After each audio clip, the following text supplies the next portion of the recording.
Hey guys, it's John from the Visicast. Today we're asking the question, is Games Workshop forcing a Horde meta?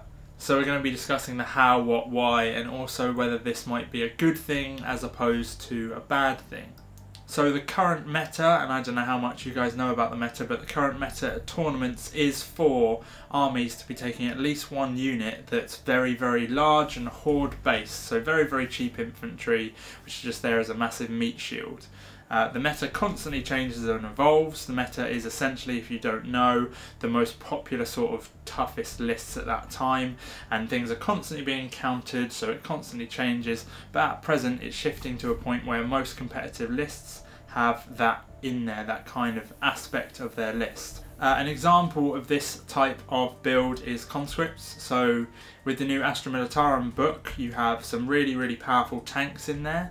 That you want on your backline. You want to be shooting the whole time, but you kind of need to protect them because if they get into close combat, they're obviously not very effective in close combat.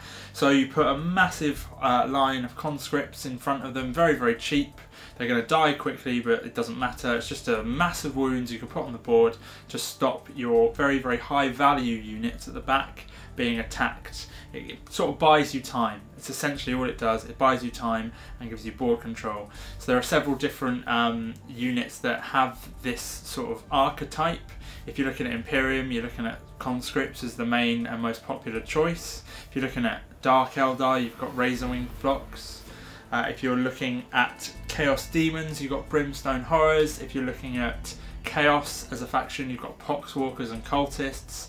Everyone, pretty much everyone, has access to, in some way, a unit that will be able to be that big meat shield in front of your high value targets. Now I'm going to go into why they're so effective, and there's more to it than meets the eye than you would first think. The main point being they're so easy to put into an army because they're so cheap. Brimstone Horrors are about 3 points. They were 2, they went up by 1, but there's 3 points. So you can just flood the board with Brimstone Horrors as an example, but they all follow the same kind of vibe. They give you Brimstone Horrors as an example again, have a 4+ invulnerable save, so they're actually quite tough, and it's just a massive wounds. Low toughness, they're only like toughness 2 or 3, I can't remember off the top of my head, but so you're going to die quickly, don't get me wrong, but you just have so many of them that they just soak up wounds. And what that does is means that high power weapons such as las cannons, melter guns, big artillery weapons that do multiple damage and mass amounts of minus AP that would be very, very good at taking on targets such as Space Marines or other high value targets such as tanks are wasted on that small infantry, because if you're using a strength 8, strength 9, minus 4 AP, d6 damage weapon against one infantry model that costs 3 points, then as a player you're like, oh, thank God that firepower isn't going elsewhere where it's going to do a real punch. So basically it's there, those units are there to protect, and because they're so cheap it doesn't matter that they die. Their whole purpose is to die. They have no offensive, or they do have offensive capabilities, but the offensive capabilities are really, really poor, and that's what you'd expect it to be. They're just there to die. So in addition to that sort of defensive capability they give you, they are also very, very good at board control. So it allows you, in all situations you're going to have your side of the board and the opponent's side of the board, and it allows you to pretty much fill up the gaps in your deployment with these little cheap models, which basically stops your opponent moving to those high value targets. So you would have all your high value stuff at the back, be that your tanks, your characters, Space Marines, I don't know, whatever you want to put at the back. Shooty units usually, I suppose, although you can also put assaulty units behind them because it protects them for a turn. The first turn, and then you fill in all the gaps with these very, very cheap models. It stops first turn charges on your high value units. It stops deep strike massively because your opponent can't deep strike within 9 inches of a model, so you essentially create that bubble where your opponent can't move into, and you make that bubble massive. There's a game recently played between Grey Knight and Chaos Demons, or just a Chaos list on the channel, which was very, very, very good at demonstrating all the points in this video, so I recommend you watch that if you want to see any of this in action, because it'll probably make a little bit more sense. And the best way to get rid of these units is with mass amounts of low to mid tier shooting, just like mass amounts of bolt gun fire essentially, that kind of thing is the best way to get rid of these units. So another example of how you could use this, with the current rules in 8th edition, obviously characters can't be targeted if they have less than 10 wounds. So a list I'm currently building, which I'm doing a series of videos around, is a Chaos Demon list for tournaments. That is based around a mass amount of Brimstone Horrors at the front and then a load of Exalted Flamers sitting behind them. Exalted Flamers are characters, they have less than 10 wounds, therefore they can't be targeted unless they are the closest model. So basically it means my opponent only has the option to shoot at Brimstone Horrors until essentially all the Brimstone Horrors are removed from play, unless he has abilities that allows him to specifically target characters. Basically that just buys me time and means that he's going to be wasting firepower on units that are specifically there to die. So why am I saying that it appears this meta is being forced? So the reason I'm saying this is Games Workshop currently has a really good feedback loop.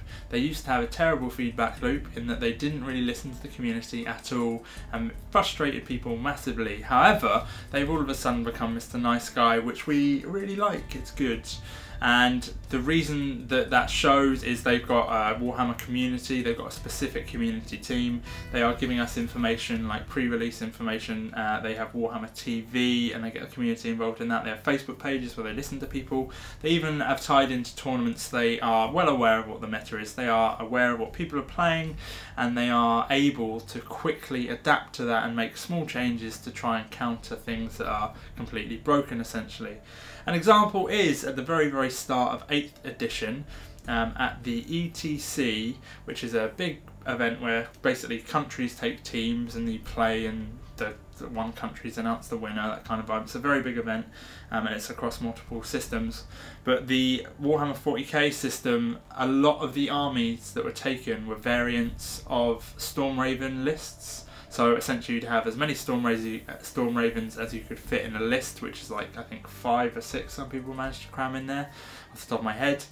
And basically because they were -1 to hit, they were still really tough. They had a load of firepower and at that point they could claim objectives. Because that was the case, they were basically completely overpowered and everyone just took that. And it was really stale and boring because everyone just took the same sort of list. It didn't matter if you were Blood Angels, if you were Ultramarines, it was the same vibe. Games Workshop counteracted that very quickly with an FAQ that basically said that flyers couldn't claim objectives for 1, and 2, if you were only left with flyers on the board at the end of a battle round, basically you lost the game. So that corrected that very quickly. So we know from previous experience that they very quickly can see what the meta is and change it. Now, with the recent release of the Astra Militarum book, it implies that not only are they aware of the meta, because we know they're aware of the meta, but they are almost pandering to it and giving it a little bit more power. So, one of the biggest of these units that we are seeing in competitive play is mass amounts of Conscripts, which were already very good. However, they've been given a slight buff by the release of the Astra Militarum book with the use of additional abilities provided to them with keywords and also the ability to have orders put upon them. Additionally, I think this is on a 4+, I haven't read this in much detail, I've just heard it through various sources, but essentially they've bulked up how conscripts are in competitive play. Brimstone Horrors additionally have been put up in points cost, but only by 1 point, so it's not a massive change, it's just a very tiny change. It's not a complete nerf, but basically it implies that they're aware of this and they're not doing anything to completely get rid of it, and I think that's a good thing and it's very positive, and now I'm going to tell you why it's positive. Another point that I forgot to make is a lot of these choices in the list, such as Brimstone Horrors, Conscripts, are troops choices, therefore they have objectives secured. So not only do they have the advantage of granting you mass amounts of board control, which is obviously very valuable, but they are sitting on objectives whereby they give you an additional means of holding them, an additional strength as to holding objectives, which is very powerful.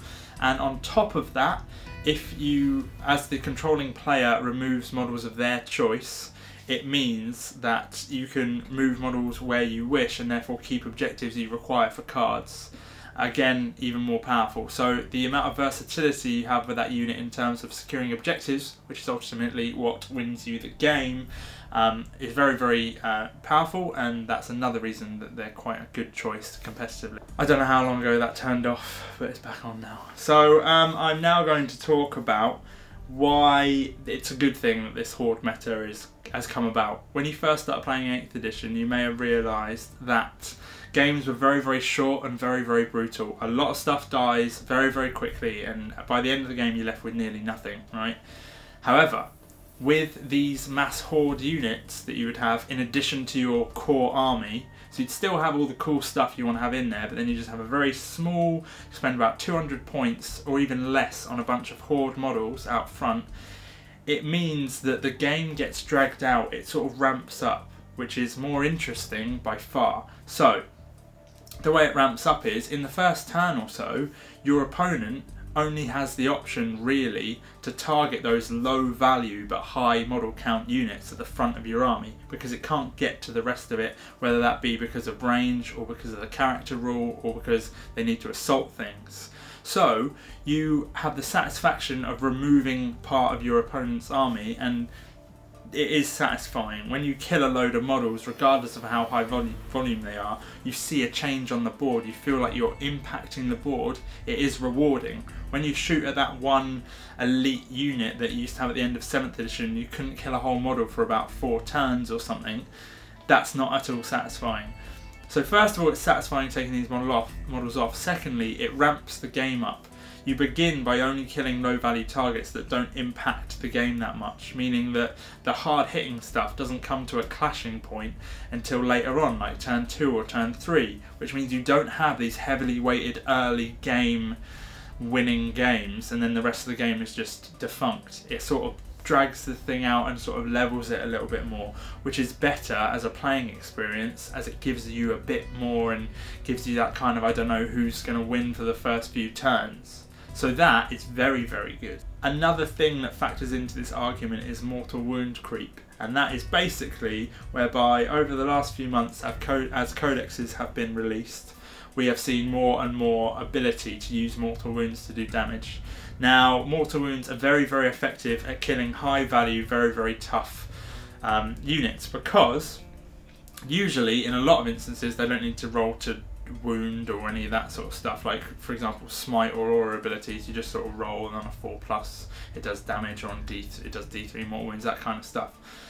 So first of all, you take a lot of rolls out of doing the wound, and then when the wound is done, you don't get the saves. So you don't get your armor save or your invulnerable save. You get after the fact damage saves, but still. Additionally, they carry over, which is very, very nice. So all in all, they're very, very powerful at killing high value targets. But what they're not powerful at, they're not powerful at killing low value targets, low value Horde models.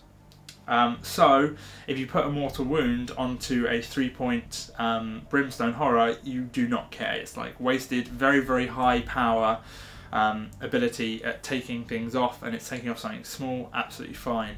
So these Horde, mass Horde style units are very, very good at countering mortal wounds, and as mortal wounds are becoming more and more prominent, or they appear to be through the release of codexes, it does appear that this is a nice counter to that. So there's an instance of meta combating meta.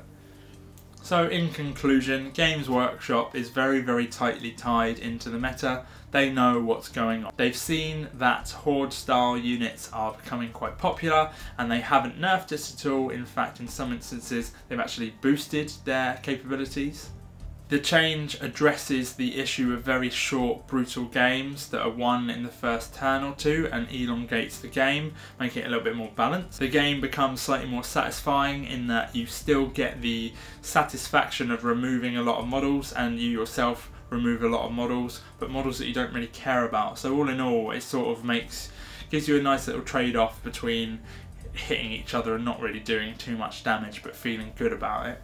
Additionally, it just looks kind of cool. Like if you have a board full of models, that looks sweet. If you have very, very small elite units, it just looks like a small skirmish. So it adds to the sort of grandeur and the scale of battles on your board, which is very, very nice. But as with any meta, it constantly shifts. So while we now might be shifting into a meta whereby they're very, very popular, I'm sure that something will happen in the next few months or in the next like 6 months, year, which will completely shift this. I don't know what it will be, and if you guys have any idea what it will be, please write in the comments below what you think. What you think, A, about the current meta and the use of these large Horde style units, these cheap models, and B, how you think it might shift and change and disappear. Also, if you can leave a like, comment, subscribe, or share with your friends, that would be greatly appreciated. We also have a lot of battle reports that you can check out, so please make sure you do check those. And that's it for now. So yeah, check out some of the other videos. Thank you very much, guys.